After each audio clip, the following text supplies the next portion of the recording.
हाय दोस्तों, मैं Abhishek Singh unique coaching classes में आप सभी का स्वागत करता हूं। आज हम आपको पढ़ाएंगे 10वीं कक्षा का रसायन विज्ञान।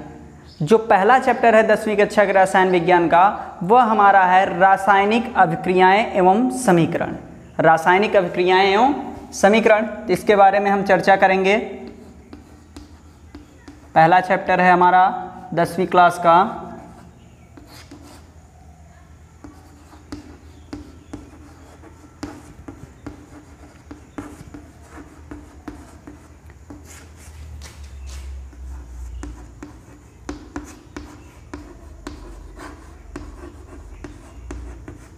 ये हमारा पहला चैप्टर है रासायनिक अभिक्रियाएं एवं समीकरण कि रासायनिक समीकरण क्या है और रासायनिक अभिक्रियाएं क्या हैं और ये रासायनिक अभिक्रियाएं कितने प्रकार की होती हैं, इन सब बातों पर हम चर्चा करेंगे पहले अपने चैप्टर में। तो सबसे पहले हम चलते हैं रासायनिक अभिक्रिया की तरफ, जिसे हम बोलते हैं केमिकल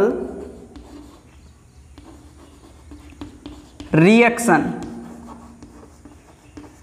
केमिकल रिएक्शन एंड ये क्या है हमारा भैया, इक्वेशन। तो हम केमिकल रिएक्शन अर्थात रासायनिक अभिक्रिया के बारे में चर्चा करेंगे। चूंकि हम रसायन विज्ञान के बारे में पहले से ही 9th क्लास में पढ़ चुके हैं, तो यहाँ हम जानेंगे रासायनिक अभिक्रिया है क्या। जैसे कि हम सबसे पहले बात करते हैं कि रासायनिक अभिक्रियाएं मतलब रसायन का, तो रसायन आप जानते हो कि विज्ञान की ऐसी शाखा है जिसमें क्या होता है, पदार्थों के संगठन, संरचना, गुणधर्मों तथा उनमें होने वाले रूपांतरण आदि के बारे में हम क्या करते हैं, अध्ययन करते हैं। तो वह हमारा क्या है, रसायन। अब रासायनिक अभिक्रियाएं, अभिक्रियाएं मतलब किसी भी अभिकारकों के द्वारा की जाने वाली क्रियाएं या अभिकारकों की उपस्थिति में होने वाली क्रियाएं या कार्य जो होती हैं, उसी को हम क्या बोलते हैं, अभिक्रियाएं। अभिकारकों की उपस्थिति में होने वाला क्रियाकलाप या कार्य ही क्या होता है, अभिक्रियाएं होता है। और अभिकारक क्या होते हैं, जो किसी भी कार्य के करने के लिए या कार्य को करने में क्या करते हैं, सहायता करते हैं या उसमें भाग लेते हैं, वह क्या होते हैं, अभिकारक होते हैं। सिंपल सी भाषा में अगर कोई आपसे पूछे अभिकारक क्या है, तो किसी भी कार्य में क्या होते हैं, जो कार्य करने में सक्षम होते हैं या कार्य करते हैं या कार्य करवाते हैं, वह क्या होते हैं, अभिकारक होते हैं। और रासायनिक अभिक्रियाओं की बात चल रहा है, तो रासायनिक अभिक्रियाएं, पहले हम आपको इसका परिभाषा बता देते हैं। ये ऐसी अभिक्रियाएं होती हैं जिसके फलस्वरूप पदार्थों के रासायनिक गुणधर्म, संरचना, संगठन आदि क्या हो जाते हैं, परिवर्तित हो जाते हैं। ऐसी अभिक्रियाएं जिनके होने से पदार्थों के रासायनिक गुणधर्म, संरचना एवं संगठन क्या हो जाएं, परिवर्तित हो जाएं, उसे हम क्या बोलते हैं, रासायनिक अभिक्रियाएं कहते हैं। तो आपको समझ में आया इतनी सी बात कि ऐसी अभिक्रियाएं जिसके फलस्वरूप या जिसके होने से पदार्थों के रासायनिक गुणधर्म, संरचना, संगठन और प्रकृति आदि क्या हो जाए, परिवर्तित हो जाएं, उसे हम क्या बोलते हैं, रासायनिक अभिक्रियाएं। जैसे एग्जाम्पल हम आपको बताएं रासायनिक अभिक्रियाओं का, जैसे हम हाइड्रोजन गैस और क्लोरीन गैस को आपस में क्या करें, अभिक्रिया कराते हैं। तो देखो ये हाइड्रोजन गैस होता है H2, ठीक है, और प्लस हम क्या ले लें, क्लोरीन गैस Cl2। ये हाइड्रोजन गैस जो होता है, यह क्या होता है, ज्वलनशील होता है। क्लोरीन गैस क्या होता है, यह जीवाणुनाशक होता है, ठीक है। जो कहते हैं ना कि हम बोलते हैं कि जीवाणुनाशक गैस का नाम बताइए, तो जीवाणुनाशक कौन है, क्लोरीन होता है। ज्वलनशील गैस कौन होता है, हाइड्रोजन। जब ये दोनों आपस में क्या करते हैं, अभिक्रिया करते हैं, तो एक नया उत्पाद बन के मिलता है जिसे हम बोलते हैं हाइड्रोक्लोरिक एसिड या हाइड्रोजन क्लोराइड। क्या बोलते हैं। अब इसका गुणधर्म बदल जाता है। यह एक ज्वलनशील गैस था, यह एक जीवाणुनाशक गैस था, लेकिन जब इन दोनों से अभिक्रिया होता है तो एक द्रव रूप में प्राप्त होता है जिसे हम हाइड्रोक्लोरिक एसिड या हाइड्रोजन क्लोराइड गैस बोलते हैं, जो एक क्या है, अम्ल है, जो एक क्या है, अम्ल है। यहाँ पर यह क्या था भैया, विदाउट चार्ज का स्पीसीज था, मतलब बिना आवेश का क्या था, अणु था। यह भी बिना आवेश का था। यहाँ पर इन दोनों पर कुछ न कुछ चार्ज देखने को मिलता है, इस पर पॉजिटिव चार्ज और इस पर निगेटिव चार्ज। तो इनके प्रकृति क्या था, पहला ये ज्वलनशील था, ये क्या था भैया, ये जीवाणुनाशक था, यहाँ पर दोनों क्या हो गए, अम्लीय हो गए। प्रकृति इनका बदल गया, गुणधर्म बदल गया, इसका स्वाद खट्टा हो जाएगा, वैसे हम चखते नहीं क्योंकि ये बहुत ही हार्ड अम्ल होता है। तो सिंपल सा बात वही है कि रासायनिक अभिक्रिया क्या है, ऐसी अभिक्रियाएं जिसके फलस्वरूप पदार्थों के संगठन, संरचना, गुणधर्म, प्रकृति आदि परिवर्तित हो जाएं, उसे हम क्या बोलते हैं, रासायनिक। के क्या लक्षण होंगे, ऐसी अभिक्रियाएं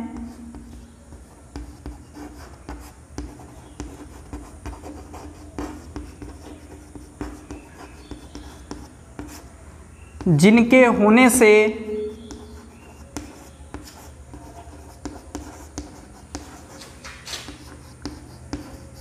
पदार्थों के गुणधर्म,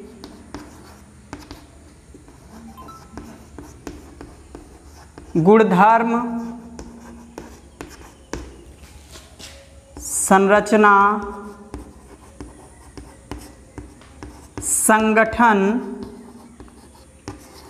एवं प्रकृति परिवर्तित हो जाए,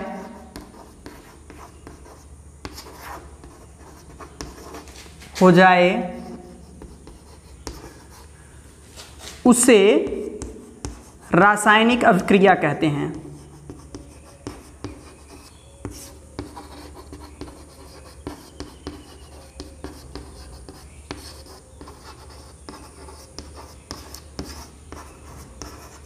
क्लियर है बच्चों? तो क्या है, ऐसी अभिक्रियाएं जिनके होने से पदार्थों के गुणधर्म, संरचना, संगठन एवं प्रकृति परिवर्तित हो जाए, तो उसे हम क्या कहते हैं, रासायनिक अभिक्रिया कहते हैं। जैसे हम क्या लेते हैं, ग्लूकोज लेते हैं, तो ग्लूकोज क्या होता है भैया, दहन होता है। जैसे ग्लूकोज क्या होता है, एनर्जी क्या है, एनर्जिक कंपाउंड्स है ग्लूकोज, और जब उसे हम ग्रहण करते हैं वो ऑक्सीजन के साथ दहन करता है तो उससे क्या निकलता है, एनर्जी निकलती है, कार्बन डाइऑक्साइड निकलता है और जलवाष्प निकलता है। प्रकृति बदल जाता है कि नहीं। जैसे हम आपको दिखाते हैं कि एग्जाम्पल देखो, ग्लूकोज का C6H12O6 यही फार्मूला होता है, आप सभी को पता होगा। अगर इसे हम क्या करें, ऑक्सीजन की उपस्थिति में जलाते हैं तो हमें क्या मिलता है, carbon dioxide 6CO2 plus 6H2O, और अत्यधिक मात्रा में क्या मिलता है, ऊर्जा। क्या मिलता है, ऊर्जा। अब देखो ये क्या हुआ, एक रासायनिक अभिक्रिया हुआ। पहले ऑक्सीजन क्या था, श्वसन में प्रयुक्त होने वाला।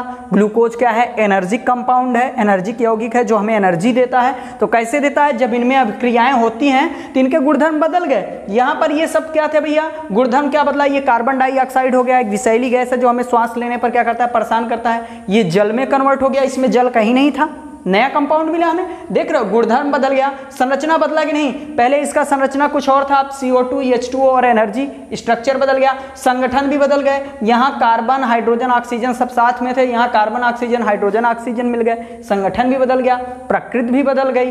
ठीक है, तो यही हमारा क्या है, रासायनिक अभिक्रिया है कि ऐसी अभिक्रियाएं जिसके फलस्वरूप क्या हो भैया, पदार्थों के गुणधर्म, संरचना, संगठन एवं प्रकृति परिवर्तित हो जाए, उसे हम क्या बोलते हैं, रासायनिक अभिक्रियाएं बोलते हैं। ऐसी कई अभिक्रियाएं हैं, जैसे सपोज दैट, और भी हम आपको एग्जांपल दिखाते हैं, इधर ध्यान देना बच्चों। जैसे हम क्या ले लें, HCl अभी हमने बनाया था, एसिड हाइड्रोजन क्लोराइड, और हम क्या ले लें, कास्टिक सोडा NaOH।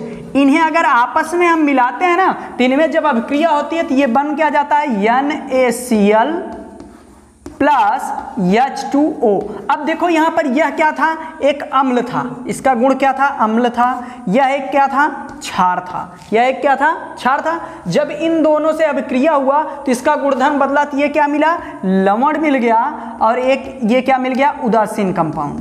ठीक है, जो जल है, मिला कि नहीं, गुणधर्म बदल गया, प्रकृति भी बदल गई। और संरचना देख लो, यहाँ पर HCl और NaOH था, इनका स्ट्रक्चर अलग था, यहाँ पर NaCl और H2 हो गया, स्ट्रक्चर भी बदल गया। और हमारा क्या बोल सकते हो, संगठन भी बदल गया जो इनका था, और प्रकृति भी बदल गया, सब कुछ परिवर्तित हो रहा है। तो रासायनिक अभिक्रियाओं का यहाँ से डिफिनेशन हमारा क्या होता है, अज्यूम्ड होता है, सेटिस्फाइड होता है कि ऐसी अभिक्रियाएं जिनके होने से पदार्थों के गुणधर्म, संरचना, संगठन एवं प्रकृति परिवर्तित हो जाए, उसे हम क्या बोलेंगे, रासायनिक अभिक्रिया कहते हैं। तो हमारे चैप्टर का क्या था नाम? रासायनिक अभिक्रिया एवं समीकरण। तो हमारा रासायनिक अभिक्रियाओं का क्रियाकलाप क्या हो गया? कंप्लीट हुआ। अब हम चर्चा करेंगे रासायनिक समीकरण की बात करते हैं। रासायनिक अभिक्रिया पे हो गया चर्चा, अब रासायनिक समीकरण की बात करते हैं। तो रासायनिक समीकरण है क्या?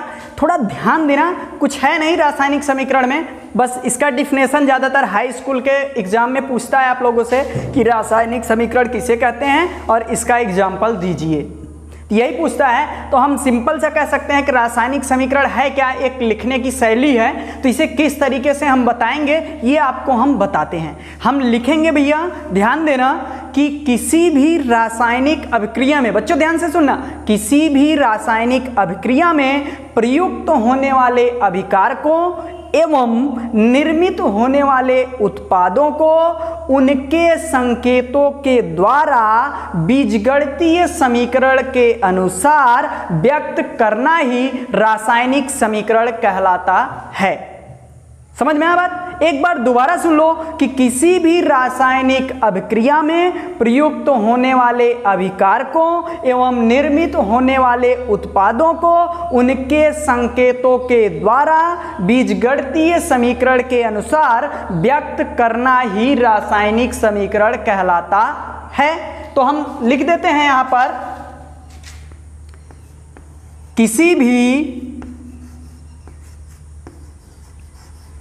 रासायनिक अभिक्रिया में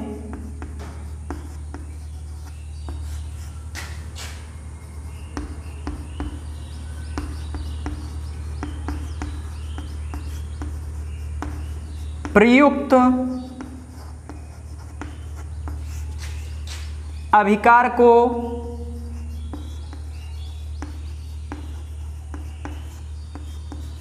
एवं निर्मित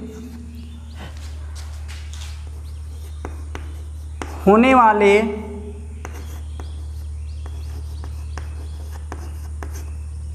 उत्पादों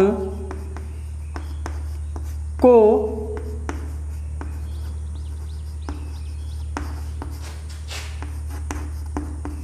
उनके संकेतों के द्वारा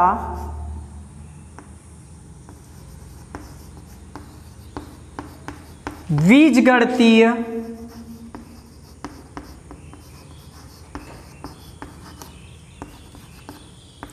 समीकरण के अनुसार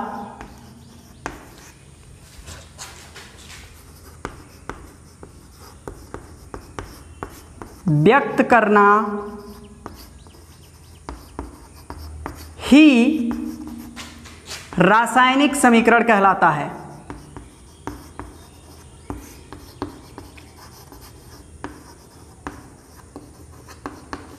इतना आप नोट कर सकते हो। इसका डिफिनेशन हाई स्कूल के एग्जाम में पूछता है कभी कभी कि रासायनिक समीकरण से आप क्या समझते हो या रासायनिक समीकरण क्या है। तो हम बता सकते हैं कि किसी भी रासायनिक अभिक्रिया में प्रयुक्त अभिकार को एवं निर्मित उत्पादों को उनके संकेतों के द्वारा बीजगणितीय समीकरण के अनुसार व्यक्त करना ही क्या कहलाता है? रासायनिक समीकरण कहलाता है। देखो हम बीजगणितीय समीकरण जानते हैं, जैसे हम बीजगणित में क्या करते हैं, किस तरीके से समीकरण लिखते हैं, x + y = 0, या कभी कभी हम लिख देते हैं जैसे कि x² प्लस लिख सकते हैं xy plus z = z plus ax, ऐसे ही कुछ लिखते हैं ना। बीजगणितीय समीकरण में कुछ भी लिख सकते हैं जो समीकरण होता है। तो इसी बेस पर क्या किया जाता है, हम क्या करते हैं कि किसी भी रासायनिक अभिक्रिया में प्रयुक्त अभिकारकों एवं उत्पादों को क्या करते हैं, लिखते हैं। जैसे हमें कह दिया जाए कि हम कोई भी एक ले लेते हैं अभिकारक या उत्पाद, जैसे अभी आपको हमने बताया था HCl के बारे में और NaOH के बाद, जैसे हमें कोई कह दे कि हाइड्रोजन, किसी अभिक्रिया में हाइड्रोजन क्लोराइड और कास्टिक सोडा को आपस में मिलाने पर साधारण नमक और जल प्राप्त होता है, इसके लिए रासायनिक समीकरण लिखिए। आपसे कोई कह दे कि हाइड्रोजन क्लोराइड और कास्टिक सोडा को आपस में मिलाने पर नमक और जल प्राप्त होता है, इसके लिए रासायनिक समीकरण लिखिए। तो सबसे पहले हम रासायनिक समीकरण जब लिखते हैं तो क्या करते हैं, जो अभिकारक होते हैं उसे क्या करते हैं, हम बाईं तरफ लिखते हैं, और जो उत्पाद होते हैं उसे हम क्या करते हैं, दाईं तरफ लिखते हैं। इस बात को ध्यान रखना कि अभिकारक को बाईं तरफ और उत्पाद को दाईं तरफ, ये बाईं और दाईं तरफ जो लिखने का प्रोसीजर होता है वो एक एरो के पर डिपेंड करता है। एरो के बाईं तरफ हम किसे लिखते हैं? रिएक्टेंट को, अर्थात अभिकारक को। किसे लिखते हैं? अभिकारक को। और एरो के उस तरफ किसे लिखते हैं हम? प्रोडक्ट को, अर्थात हमारा क्या होता है? उत्पाद। जो भी हमारा पदार्थ निर्मित होगा उसे हम तीर के दाहिनी तरफ, और जो पदार्थ हम यूज करेंगे अभिक्रिया में, उपयोग में लाएंगे, उसे हम क्या करते हैं? तीर के बाईं तरफ लिखते हैं। इस बात का खास तौर पे आपको ध्यान देना है। और लिखने का तरीका क्या होना चाहिए? x + y = 0 के रूप में हमें लिखना है। ठीक है, हम आपको थोड़ा सा लिख के दिखा देते हैं। जैसे हमने अभी आपको बताया कि अगर हम क्या करें, हाइड्रोजन क्लोराइड और कास्टिक सोडा को मिलाएं तो साधारण नमक और जल मिलता है। तो मिलाना किसे है? हाइड्रोजन क्लोराइड को। और किसे? कास्टिक सोडा को। दोनों को मिलाना है। ये मिलाए जा रहे हैं तो अर्थात ये क्या है? अभिकारक। तो मिलाने वाले कौन है? हाइड्रोजन क्लोराइड, जिसकी प्रतीक क्या होते हैं? HCl। हाइड्रोजन क्लोराइड का प्रतीक क्या? HCl। प्लस हम लगाएंगे, जैसे यक्स इसे मान लिए, सपोज दैट y आ रहा है, y हमारा क्या हो गया? मान लो कास्टिक सोडा, जिसका सूत्र क्या होता है? प्रतीक NaOH। हो गया क्लियर? अब हमने कहा था तीर रहना चाहिए, तीर लग गया। उत्पाद क्या बनता है? जैसे यहाँ पर बराबर का निशान होता है तो ये समझ लो कि इक्वल का निशान है, प्रतीक है, जो यहाँ पर एरो के रूप में लिखा जाता है। अब हमने क्या बोला था? साधारण नमक और जल बन रहा है। साधारण नमक का सूत्र होता है NaCl और जल का सूत्र होता है H2O। सेम बीजगणित के अनुसार है कि नहीं? X X, Y Y, equal arrow, और जीरो के स्थान पे NaCl + H2O जो हमारा प्रोडक्ट बना है। तो यही हमारा क्या है? रासायनिक समीकरण। ये क्या है? हमारा केमिकल इक्वेशन। क्या है? केमिकल इक्वेशन, रासायनिक समीकरण है ये। इसी को हम रासायनिक समीकरण बोलते हैं, जो डिफिनेशन के बिल्कुल बेस पे है। मैच करा सकते हो कि किसी भी रासायनिक अभिक्रिया में प्रयुक्त अभिकारक एवं निर्मित उत्पादों को उनके संकेतों के द्वारा, संकेत HCl, NaOH, NaCl, H2O, संकेतों के द्वारा बीजगणितीय समीकरण के अनुसार, ये बीजगणित का समीकरण हो गया, इसके अनुसार व्यक्त करना, हमने व्यक्त किया, इसी के बेस पे क्या कहलाता है? रासायनिक समीकरण। तो क्लियर हुआ ना रासायनिक समीकरण क्या है? तो रासायनिक समीकरण हमारा बिल्कुल क्लियर हो गया एग्जाम्पल के साथ। ठीक है, नेक्स्ट टॉपिक हम देखते हैं अपना, वो नेक्स्ट वीडियो में हम आपको बताएंगे रासायनिक अभिक्रिया के प्रकार के बारे में। तो आज के वीडियो में बस इतना ही कि रासायनिक अभिक्रियाएं क्या हैं और रासायनिक समीकरण क्या है। नेक्स्ट वीडियो में हम आपसे चर्चा करेंगे रासायनिक अभिक्रियाओं के प्रकार के बारे में। धन्यवाद।